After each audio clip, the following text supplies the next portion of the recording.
Welcome to people who are joining us on Zoom, and welcome to everyone here. If you have any difficulty hearing me, please wave at me. My voice tends to get too soft. So we're so glad you're here because we feel like we've got a really important program to tell you about. And I would like to start by asking all the hosts in the room to stand up because we want people to notice who the hosts are. That would be John Talbert, who is sitting down instead of standing up. Tom Hebert in the back, who has worked so hard for today's program. Hi, Jane, come on in. So these are your hosts, and please just notice them. If you would like, if you're interested and want to speak about it with someone, any one of the hosts will be able to help you learn more about the program. We're going to do a bit of a run through, if you will, today to introduce people to the program. And to begin with, Tom is going to show us a very brief video that comes to us from the Academy of St. Martin's in the Field. And that's where this program was created by Reverend Sam Wells. He is a theologian, and he did develop and write all of this wonderful program for us. So, yeah. Before Tom starts the video, just want you to know that being with, since it started out of an Anglican parish in London, it's about the faith. It's about having questions about the faith, those people who have struggles with the faith or with the church. But even though it's about the faith, it's not focused on that, but that runs in the background through the whole program. But here's some of the assumptions that they make about this. And so, Tom, let's see the video. What if our real human problem is isolation? Many people believe our problem is limitation, not enough resources, information, wisdom. But if we think the problem is isolation, what we need is all around us. It's all about relationships. Being with creates opportunities to make significant relationships. Through those relationships, we realize the truth we already know and discover truth through the experience of others. The truth about everything, what lasts forever, is most often called God. We get near to this truth in the depth of relationships we have with others, ourselves, and the natural world. Through these relationships, we discover who God is and who we are. We experience moments of wonder, in which we realize the truth that is already within our own life experience.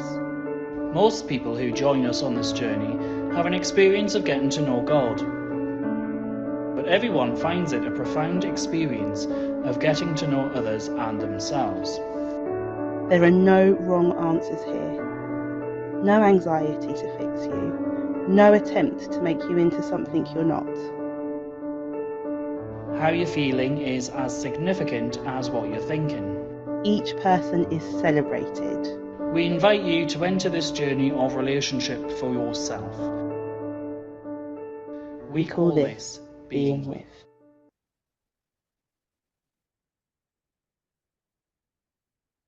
That is just an introductory statement. And all of the people who stood up earlier will be happy to discuss this program with you if you like. And we will have some moments at the end of our presentation today for you to ask some questions, both online and here in the room. So John and I would like to take a moment to speak from a personal perspective, to say what this program, what being with has meant for us. And the answer for me is really very clear to me, and came to my mind instantly when I asked myself the question. I have, as many of you know, I have had a truly difficult year, very challenging, and very much testing all the resources that I have. And the Being With program has really guided me and stood by me every step of the way. As well as, of course, bringing me close to the people with whom I have done or trained for the Being With program, because it brings us into tight community for a while. And John, what is this Being With program meant for you? Thank you, Roxy, for your reflections.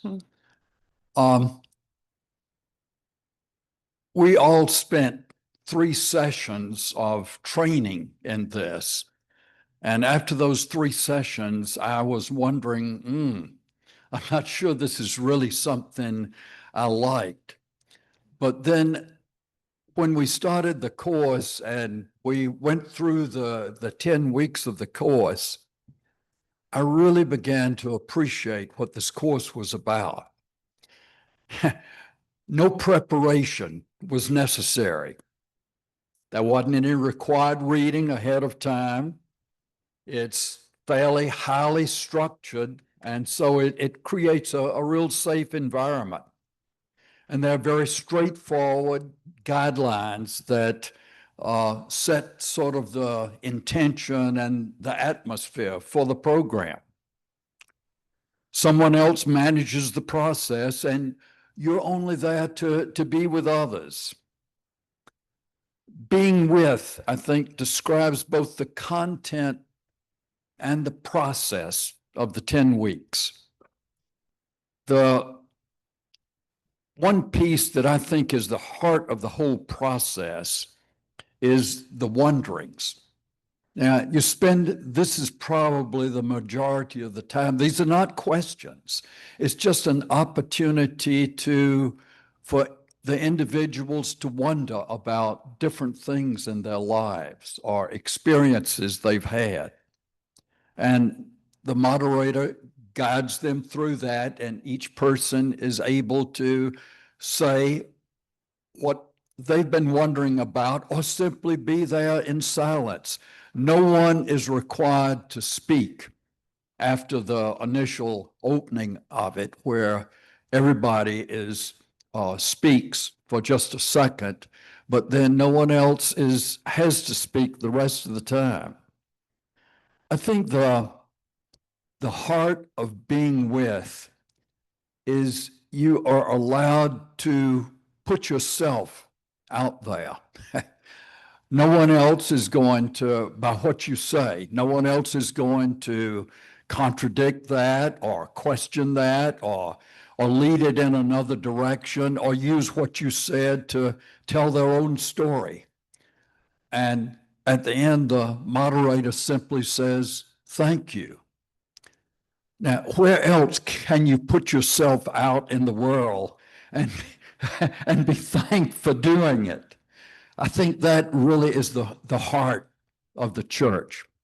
The other part of the Being With is when the other people are making reflections and talking, you don't have to sit there thinking about, well, how am I going to respond to this? What am I going to say to this? What questions do I have? You can really be with the other person as they put their being out there. This I think this experience alone is worth the price of the admission.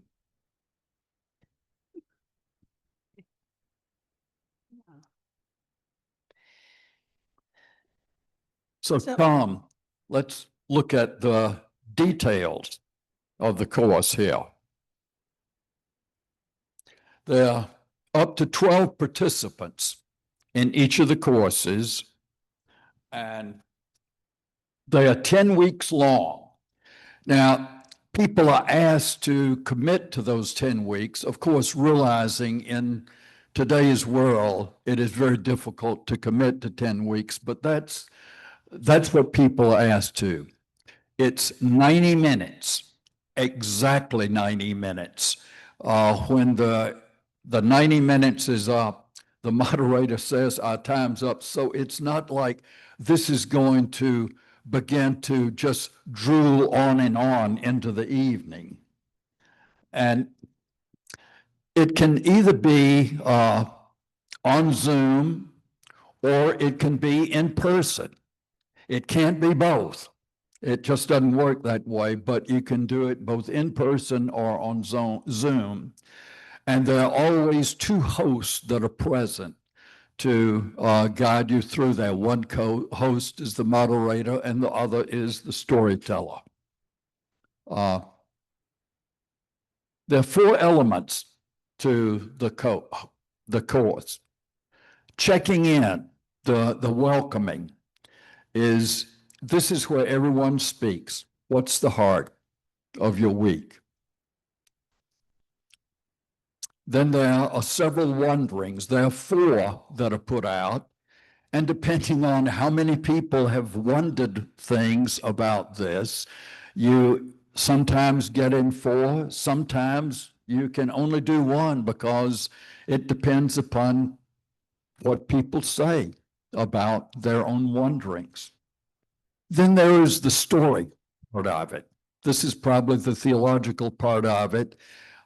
These are stories that come from either sermons that Sam Wells, who's the rector of St. Mark's, that developed the course. They either come from sermons he's given, articles he's written, or talks he's written. And then at the end of the story, this is the only time that people do respond to one another. They either respond to the story or simply listen to what other people's response is. Then they can respond to each other or even go back and all of a sudden go with one of the wonderings that they didn't say anything about in the beginning. So that's the whole process of the course.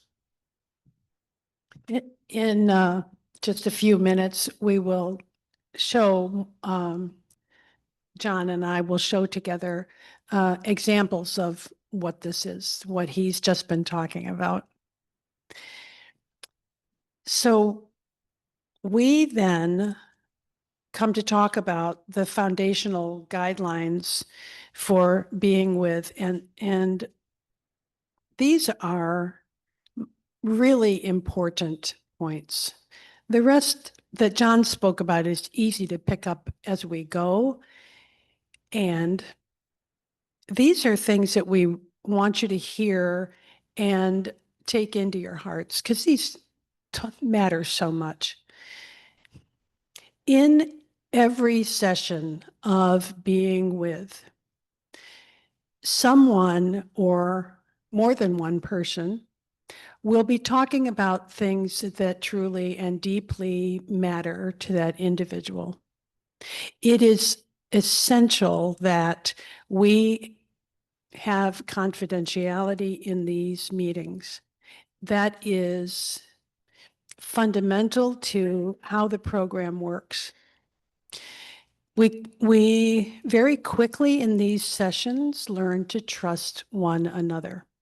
So what everyone says is treated as sacred and confidential. When we are speaking, apart from the opening with what is the heart of your week, when we are speaking, there is no response from others. to what I've just said. And we'll demonstrate that here today. No one comments either verbally or in writing. We don't use chat. To the heart of your week or a wondering statement, except for the host offering a thank you. Yes. Everyone is expected to check in to what has been the heart of your week. Everyone is expected to offer something during the what is the heart of your week. But otherwise, you don't need to speak. And it is fine to not speak at all times of the rest of the session. In fact, the program is truly about listening to one another and learning the value of being quiet in this setting.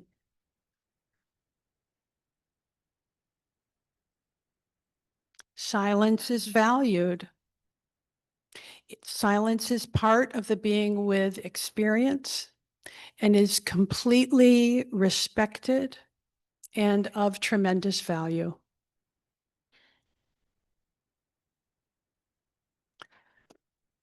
Okay, what we're going to do at this point is to try to demonstrate for you, and you're going to be a part of this. We're going to start.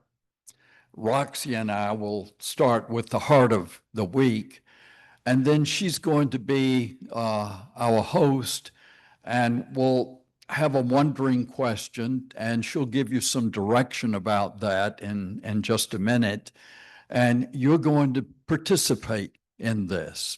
So we're going to start the way we always start, with the heart of your week.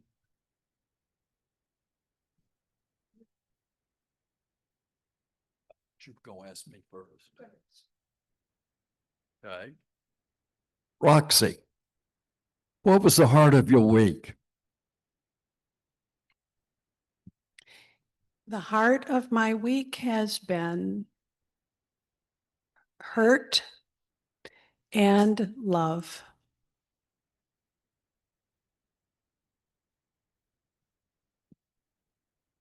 Thank you, Roxy.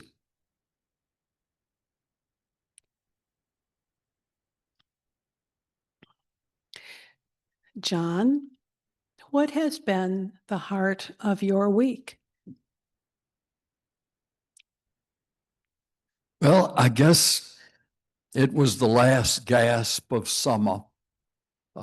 Mary and I went for the long weekend, last weekend, to the outer shore. We had never been to that part of Maryland and found it wonderful. And then I guess the rest of the week has been preparation for today. And then yesterday, took my granddaughter for a tennis lesson and got to spend some real quality time. Any quality time with teenagers is a real blessing. Thank you, John. I'm going to read a wondering, but I need to pick up my book.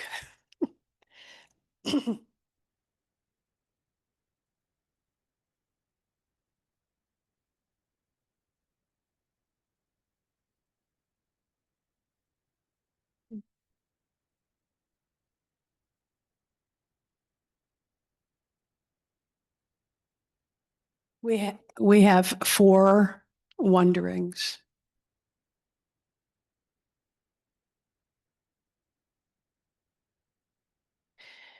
I wonder if you've known what it feels like to be set free.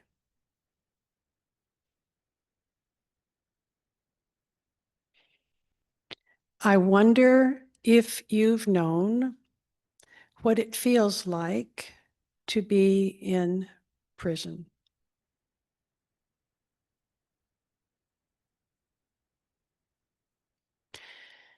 I wonder what it's like to know there's something in the past that you don't need to worry about anymore.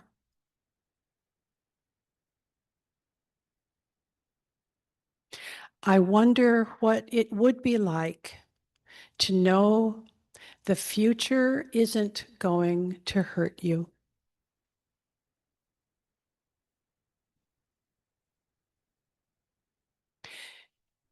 Here we would like to ask for some reflecting together. I shouldn't have used that word because reflections is later. With the wonderings, we do offer some time for talking together. And we want to invite people online to participate. Tom is going to mute.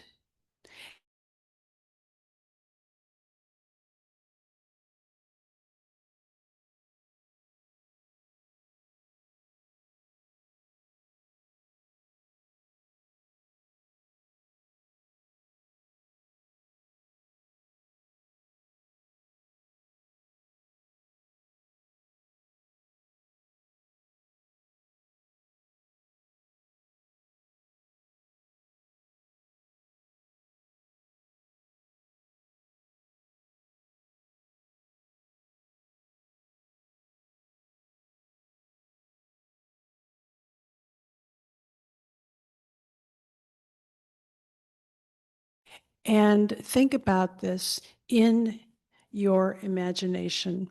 Should I read the questions again? Why don't you just, if I had, they were not hearing me. So I should. Just repeat what you just said about the Zoom participants. So for the Zoom participants, if you're with someone, you might turn to one another and respond to the question if you'd like to, or speak to yourself within using your imagination. So in that way, be responding. Just one, give them one. I'm just going to give one of the wonderings now.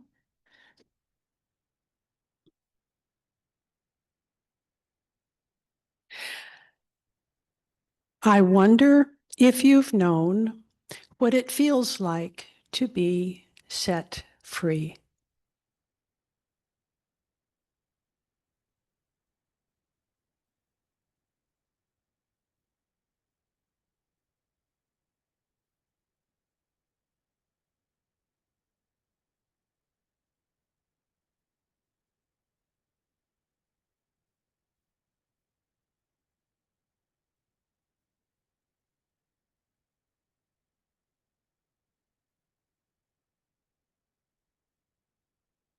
So you would like us to respond to somebody close to us. If you'd like to turn to one another and maybe in groups of 2 or 3, yes. And if you'd rather just work with your own imagination, sitting by yourself, that's fine as well.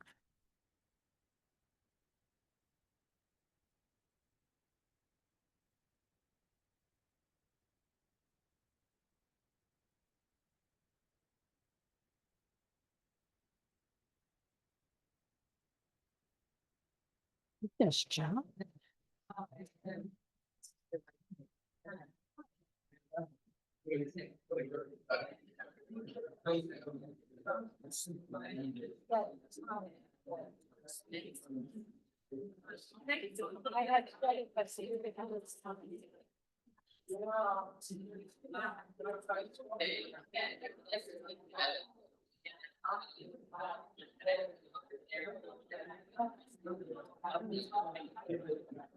I didn't give you a chance to say the Holy Spirit.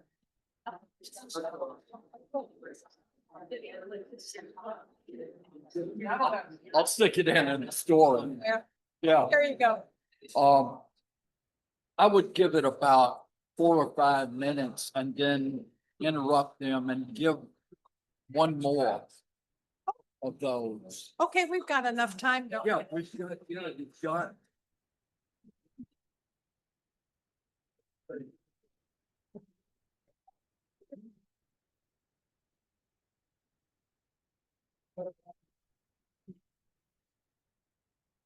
Um, 3 minutes after. So service starts at, Oh, 5 minutes. 5 minutes before, gives plenty of time. but we need to stop the whole part 5 minutes before the.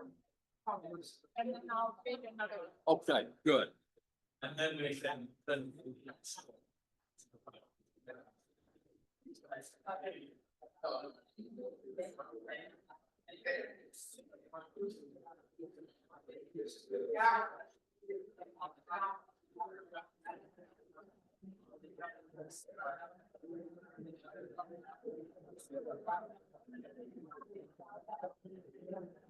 Right about that.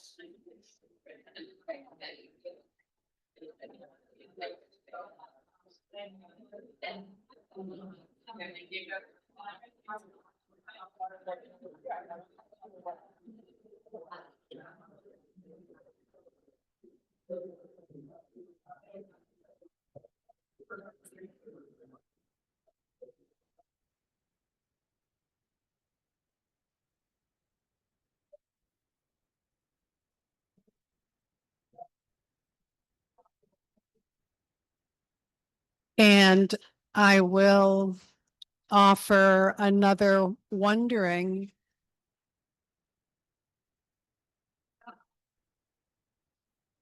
Need to be more assertive. Shall I go ahead and offer another? Shall I go ahead and offer another wondering?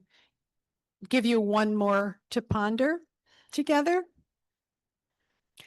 I wonder what it would be like to know the future isn't going to hurt you. Go ahead, make lots of noise again.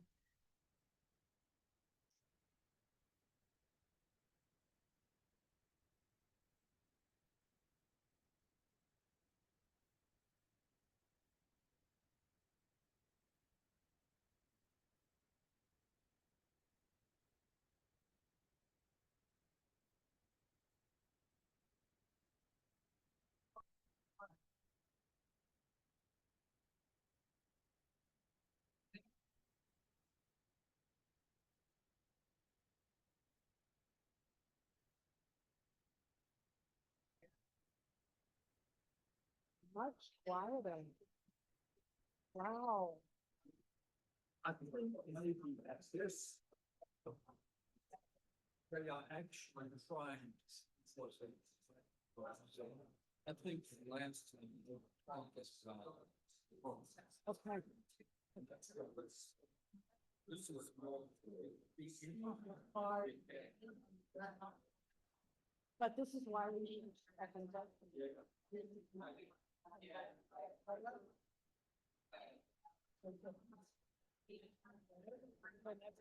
Whenever you think it's time. Mhm.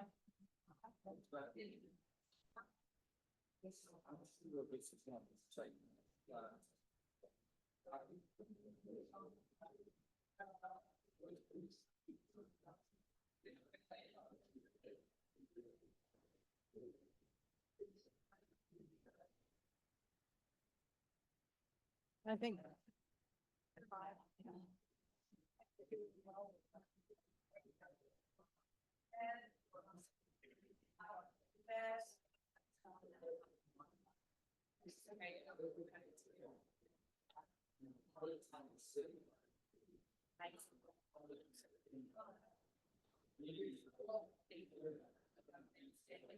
Was we were so deliberate about it and his slides really gave us a guide. I think it turns out to be a good process. Yes.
Anytime you want.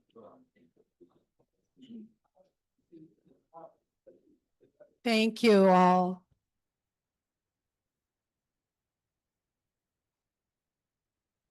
Thank you for working with us so actively. I know, I'm just trying to interrupt gently. Shall we come back? Yes, thank you. Thank you. John is now going to read the story.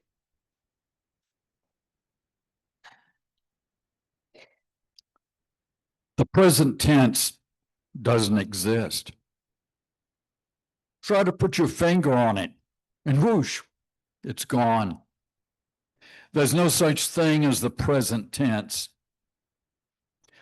As soon as we realize this, we become subject to two primal terrors.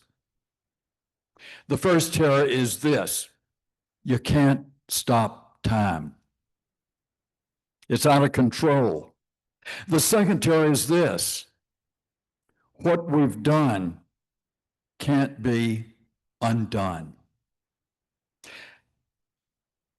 These two terrors, the panic about the past and the fear about the future, together constitute the prison of human existence.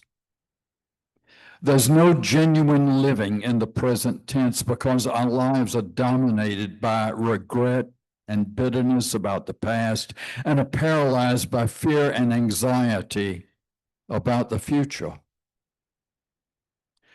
Think about what grieves us. It's what happened in the past that we can't change.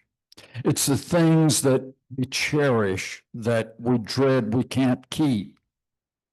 Our youth, our life, the things and the people we love, the very moment right now. And what does the Christian faith proclaim? Two central convictions. One about the past and one about the future. The first conviction is about the past. It's forgiveness. Forgiveness doesn't change the things that cause us regrets and bitterness, but it releases us from the power of the past. Forgiveness doesn't rewrite history. In the absence of forgiveness, we're isolated from our past, trying pitifully to bury or destroy the many things that hurt or shattered, plague or torment us. Forgiveness doesn't change these things, but it does change their relationship to us. The second conviction is about the future. The life everlasting. Everlasting life doesn't take away the unknown element of the future, but it does take away the fear that engulfs the cloud of unknowing. Everlasting life doesn't dismantle the reality of death, suffering, bereavement, but it does offer life beyond death, comfort beyond suffering, companionship beyond separation. Everlasting life doesn't undermine human endeavor, but it does rid us of the last word. Evil is real, but it won't have the final say. Death is coming, but it doesn't obliterate the power of God. Identity is fragile, but that in us, which resides in God, will be changed into glory. For the first time, we can have a present tense. We can experience the present without being tense.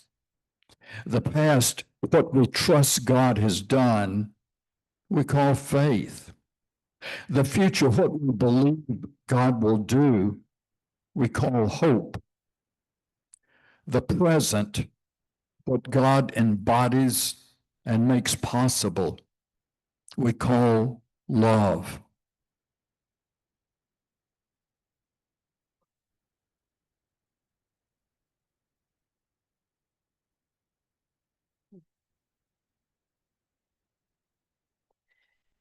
I'm glad to see that we have some time to have discussion and questions.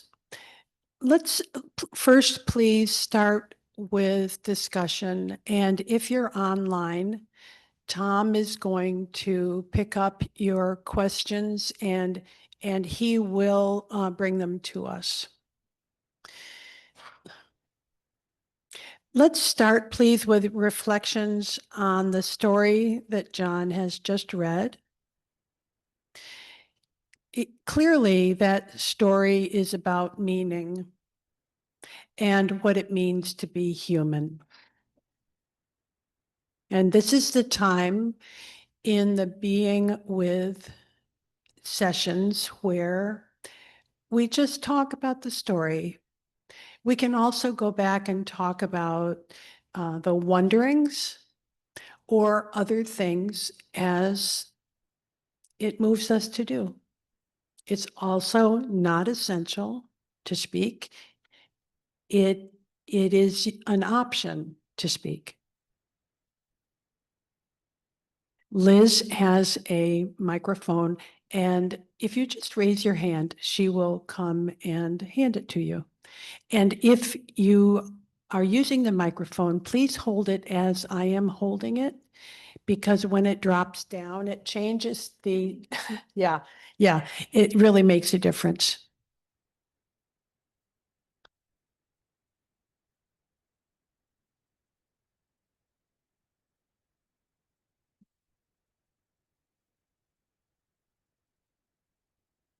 Thank you so much.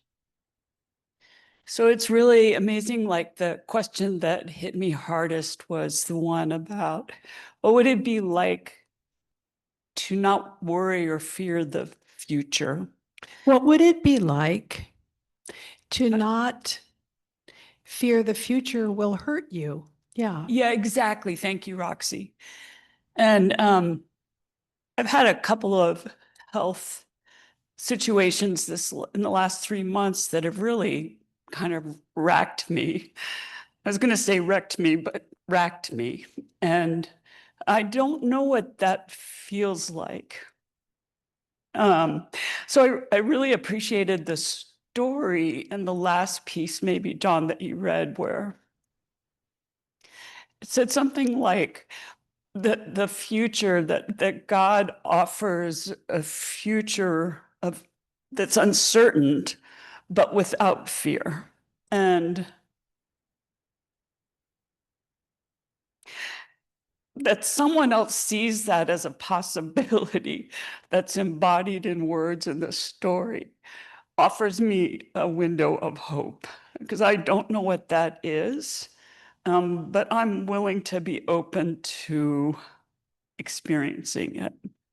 I'm really grateful for what this offers in terms of just being able to be and show up here. Oh, my name's Becky. Thank you, Becky.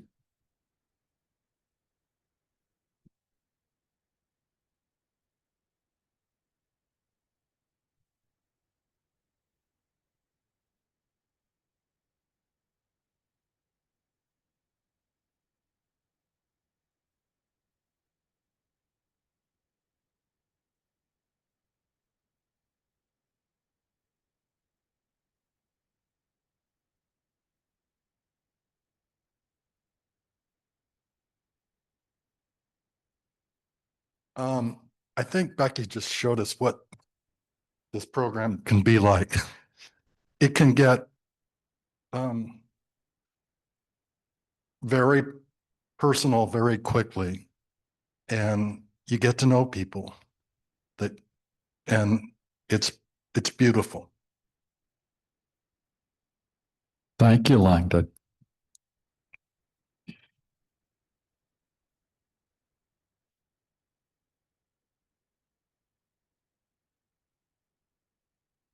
Well, we open with what has been the heart of your week.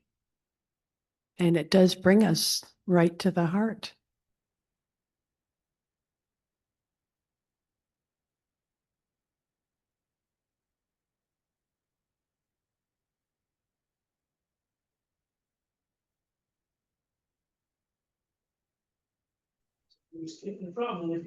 Phone microphone has changed. Move these tables around when they're not supposed to. But there's something else came out.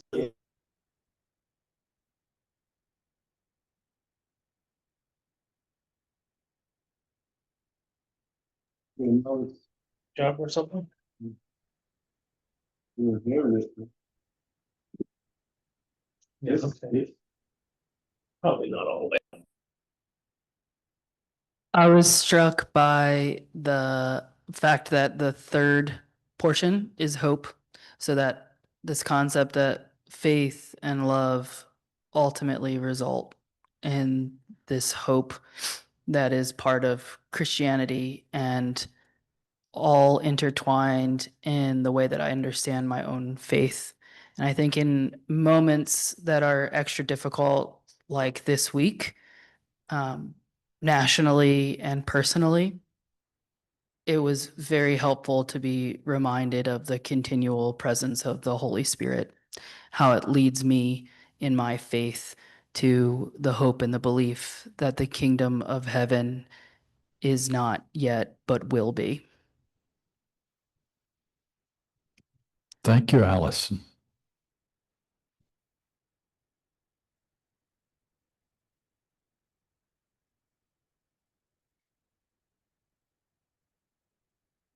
I will just share a word reflecting on the experience of participating and being with, and say one theme that is really meaningful to me is that of discovery, and discovery in lots of different ways. It's, as you can see with this very thought-provoking talk, a story, there are opportunities to discover all kinds of insights, but the discovery that we have with each other, of listening to each other, learning about each other and learning about ourselves, and discovering completely new insights about our relationships with God and the way the Spirit moves with us, between us, in us, is it's a delightful and powerful discovery.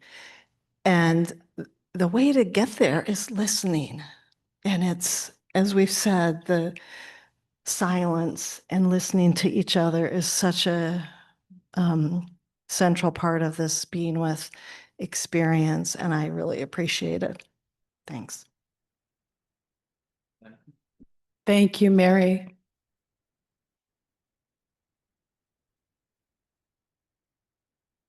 Mhm. John and I are just thinking that we can shift a bit in the conversation and talk about the process more, and talk about any questions that you may have. John may have, Tom may have some questions. No? Okay. So we're right here in the room. What questions might you have? Yes. So I was just curious in terms of signing up. Are there different nights and times? Please speak into the microphone. I was just curious, are there different days and times, groups that will be meeting? We're not fully planned with that yet. We need to clarify that more. We're planning to start a program in the fall. But we're not entirely settled on the time. It will probably be Monday evening, this first program we're going to run in the fall. Is that right, Tom?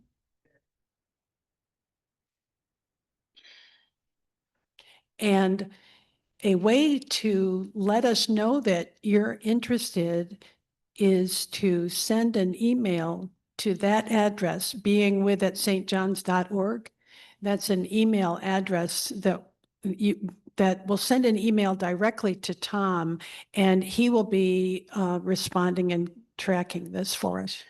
So a couple of things that will help. It's hard to plan this because some people who take the course might say, I really want to do it in person. And so that means everyone who participates is going to want to have to be in person. So we need to find that out. It's easier to do these but remotely for obvious reasons in the middle of the week. But you can't do them hybrid. So that's an example. When you let us know if you're interested, we will want to visit with you and talk that through. Roxy? You need to speak it directly into the microphone. Oh, okay.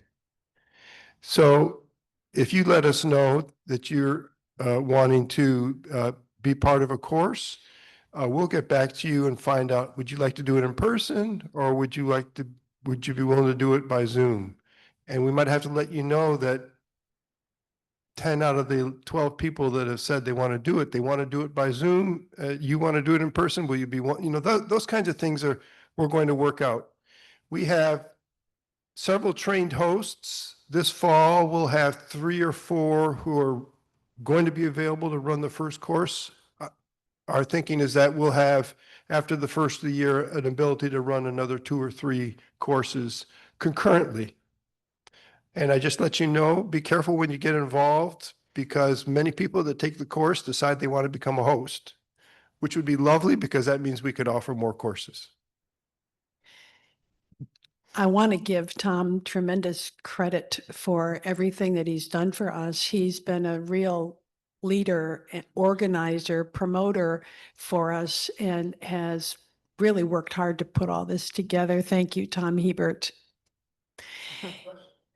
And as we have to end in a minute or two, I really want to thank all the hosts who are here today and ask you to stand up again so that people can identify you and know who they might speak with.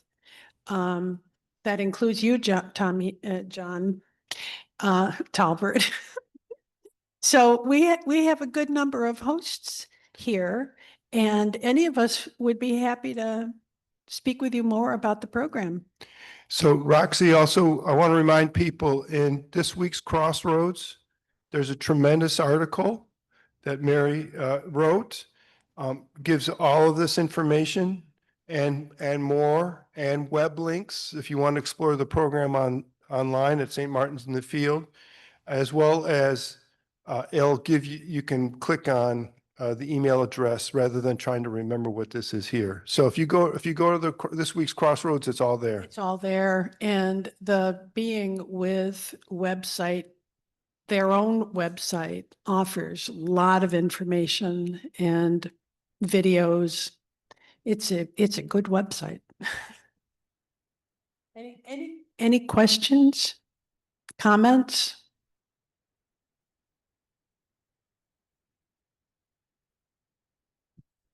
Thank you all for your coming today, and thank you all for participating. That it was exciting to listen to the energy in the room where people turned and started talking with one another. So thank you all.